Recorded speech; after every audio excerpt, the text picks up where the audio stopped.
Magandang gabi sa inyo mga kaibigan at mga kasama na nanonood po ng bidyong ito na mula po sa YouTube account ko. Ako si John Oren Ebiota.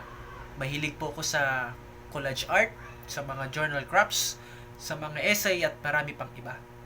Nais ko pong ibahagi sa inyo ang aking mga imahinasyon at mga ideya na maaari nyo pong magamit din sa pag-aaral at sa iba pang bagay.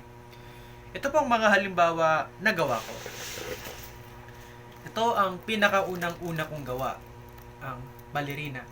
So, ang source na ginagamit ko po dito ay printed na ine-edit ko po sa Canva.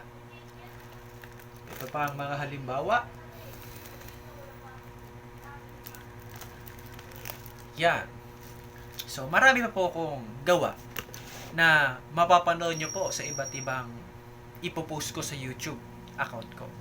Kaya hinihikayat ko po kayong lahat kung gusto nyo pong mapaganda ang inyong mga arts para matuwa yung teacher kapag ipapasa nyo, may dagdag grades or maaaring makakuha po kayo ng perfect score.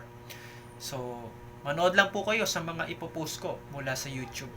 At subscribe, huwag nyo pong kalilimutan din mag-like at i-share sa iba.